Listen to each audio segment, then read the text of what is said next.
S, ಈಗ breaking news ಬರ್ತಾ ನೋಡ್ತಾ ಇರಬಹುದು ನೀವು. ಚನ್ನಪಟ್ಟಣದಿಂದ ಬ್ರೇಕಿಂಗ್ ನ್ಯೂಸ್. ನಿರೀಕ್ಷೆಯಂತೆ ಈಗ ಬೆಳಗ್ಗೆ ಏನು ದೊಡ್ಡ ಮಟ್ಟದ ವೇಟಿಂಗ್ ಇತ್ತು, ತುಂಬಾ ಕಾತರದಿಂದ ಕಾಯ್ತಾ ಇದ್ರು ಕರ್ನಾಟಕದ ಜನತೆ. ಚನ್ನಪಟ್ಟಣ ವಿಧಾನಸಭಾ ಕ್ಷೇತ್ರ ಯಾರು ಗೆಲ್ಲಬಹುದು, ನಿಖಿಲ್ ಕುಮಾರಸ್ವಾಮಿನ ಅಥವಾ ಯೋಗೀಶ್ವರ ಅನ್ನೋ ಒಂದು ಚರ್ಚೆ ಇತ್ತು. ಕೊನೆಗೂ ರಿಸಲ್ಟ್ ಬರುವಂತಹ ಕ್ಷಣಗಳೇ ಶುರುವಾಗಿದೆ. ಈಗಾಗಲೇ ಚನ್ನಪಟ್ಟಣದಲ್ಲಿ ಯೋಗೀಶ್ವರ್ ಗೆದ್ದಿದ್ದಾರೆ ಅನ್ನೋ ಒಂದು ವಿಜಯೋತ್ಸವ ಶುರುವಾಗಿದೆ. ಎಸ್, ಚನ್ನಪಟ್ಟಣದಲ್ಲಿ ಯೋಗೀಶ್ವರ್ 22,500 ಮತಗಳಿಗಿಂತಲೂ ಹೆಚ್ಚಿನ ಅಂತರವನ್ನ ಮುನ್ನಡೆಯನ್ನ ಕಾಯ್ದುಕೊಂಡಿದ್ದಾರೆ.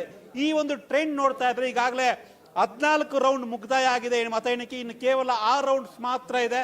ಈ ಒಂದು 6 ರೌಂಡ್ಸ್ ಅಲ್ಲಿ ದೊಡ್ಡ ಮಟ್ಟದಲ್ಲಿ ಮುನ್ನಡೆ ಪಡ್ಕೊಂಡ್ರು ಕೂಡ ನಿಖಿಲ್ಗೆ ಗೆಲುವು ಕಷ್ಟ. ಅಲ್ಲಿಗೆ ಅಧಿಕೃತವಾಗಿ ಘೋಷಣೆ ಒಂದೇ ಬಾಕಿ ಇದೆ. ಚುನಾವಣಾ ಆಯೋಗದಿಂದ ಸಿಪಿ ಯೋಗೀಶ್ವರ್ ಗೆಲುವು ಅನ್ನೋದನ್ನ ಘೋಷಣೆ ಮಾಡಬೇಕು ಅಷ್ಟೇ. ಆದ್ರೆ ಈಗಾಗಲೇ 22,500 ಮತಗಳಿಗಿಂತ ಹೆಚ್ಚಿನ ಮುನ್ನಡೆಯನ್ನ ಯೋಗೀಶ್ವರ್ ಕಾಯ್ದುಕೊಂಡಿದ್ದಾರೆ.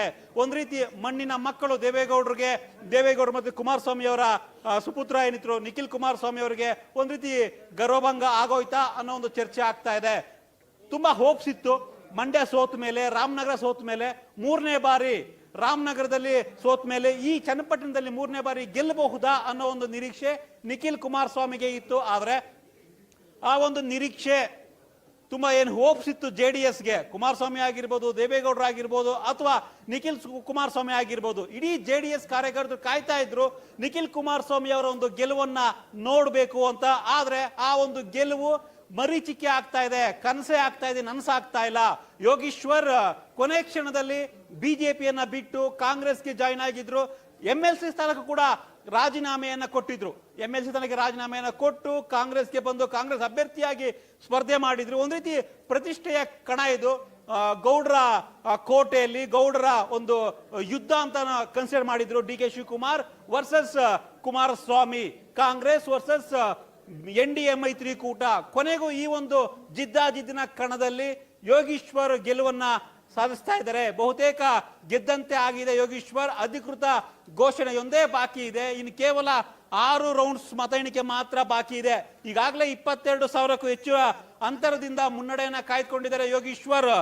ಎಷ್ಟು ಮತ ಬಂದಿದೆ ಅನ್ನೋದನ್ನ ನೋಡೋದಾದ್ರೆ ಈಗಾಗಲೇ ಯೋಗೀಶ್ವರ್ಗೆ 78,000 ಮತ ಅವರು ಗಳಿಸಿದ್ದಾರೆ. 78,725 ಮತಗಳು ಯೋಗೀಶ್ವರ್ಗೆ ಸಿಕ್ಕಿದಾವೆ. ನಿಖಿಲ್ ಪರ ಕೇವಲ 56,000 ಮಾತ್ರ ಇದೆ. ಅಂದ್ರೆ 22,550 ಮತಗಳಿಂದ ಯೋಗೀಶ್ವರ್ ಮುನ್ನಡೆಯನ್ನ ಕಾಯ್ದುಕೊಂಡಿದ್ದಾರೆ. ಇನ್ನೇನು ಕೆಲವೇ ಹೊತ್ತಲ್ಲಿ ಚುನಾವಣಾ ಆಯೋಗ ಅಧಿಕೃತವಾಗಿ ನಿಖಿಲ್ ಸೋಲು, ಯೋಗೀಶ್ವರ್ ಗೆಲುವನ್ನ ಅನೌನ್ಸ್ ಮಾಡಬಹುದು. ಕೆಲವೇ ಕ್ಷಣದಲ್ಲಿ ಅಧಿಕೃತವಾಗಿ ಚುನಾವಣಾ ಆಯೋಗ ಅನೌನ್ಸ್ ಮಾಡಬೇಕಾಗಿದೆ. ಸೊ ಅಲ್ಲಿಗೆ ರಾಮನಗರ ಜಿಲ್ಲೆ, ಈಗೇನು ಬೆಂಗಳೂರು ದಕ್ಷಿಣ ಜಿಲ್ಲೆ ಅಂತ ಕರ್ಸ್ಕೊಳ್ತಾ ಇದೆ, ರಾಮನಗರ ಜಿಲ್ಲೆಯಲ್ಲಿ 4 ವಿಧಾನಸಭಾ ಕ್ಷೇತ್ರ ಇದೆ. ಕನಕಪುರ, ಮಾಗಡಿ, ರಾಮನಗರ, ಚನ್ನಪಟ್ಟಣ. ಈಗಾಗಲೇ 3 ವಿಧಾನಸಭಾ ಕ್ಷೇತ್ರದಲ್ಲಿ ಕನಕಪುರ, ರಾಮನಗರ ಮತ್ತೆ ಮಾಗಡಿಯಲ್ಲಿ ಕಾಂಗ್ರೆಸ್ ಶಾಸಕರಿದ್ರು. 2023 ವಿಧಾನಸಭಾ ಚುನಾವಣೆಯಲ್ಲಿ JDS ಹೀನಾಯವಾಗಿ ಸೋತಿತ್ತು. ಅದರ ಒಂದು ಸಾಲಿಗೆ ಈಗ ಚನ್ನಪಟ್ಟಣ ಕೂಡ ಸೇರ್ಪಡೆ ಆಗ್ತಾ ಇದೆ. ಎಸ್, ಅಲ್ಲಿಗೆ ರಾಮನಗರ JDS ನ ಭದ್ರಕೋಟೆ, ಕುಮಾರಸ್ವಾಮಿ ಅವರ ಭದ್ರಕೋಟೆ ಅಂತ ಏನು ರಾಮನಗರ ಜಿಲ್ಲೆ ಕರ್ಸ್ಕೊಳ್ತಾ ಇತ್ತು, ಈಗ ಈ ಒಂದು ಚನ್ನಪಟ್ಟಣ ಸೋಲಿನಿಂದ ರಾಮನಗರದಲ್ಲಿ ಇರ್ತಕ್ಕಂಥ 4 ವಿಧಾನಸಭಾ ಕ್ಷೇತ್ರಗಳಲ್ಲಿ JDS ನೆಲೆಯನ್ನ ಕಳೆದುಕೊಳ್ತಾ ಇದೆ. JDS ನ ಶಾಸಕರೇ ಇಲ್ಲದಂತೆ ಆಗ್ತಾ ಇದೆ. ಅಂದ್ರೆ ಕುಮಾರಸ್ವಾಮಿಯ ಕೋಟೆಯನ್ನ DK ಶಿವಕುಮಾರ್ ಅಕ್ವೈರ್ ಮಾಡ್ಕೊಂಡಿದ್ದಾರೆ. DK ಶಿವಕುಮಾರ್ ಕುಮಾರಸ್ವಾಮಿಯ ಕೋಟೆಯನ್ನ ವಶಪಡಿಸಿಕೊಂಡಿದ್ದಾರೆ ಅನ್ನೋ ಒಂದು ಮಾತನ್ನ ಹೇಳ್ಬಹುದು. ವಿಧಾನಸಭಾ ಚುನಾವಣೆಯಲ್ಲಿ 3 ಕ್ಷೇತ್ರವನ್ನ ಗೆದ್ದಿದ್ರು. ಈಗ ಬೈ ಎಲೆಕ್ಷನ್ ಮತ್ತೊಂದು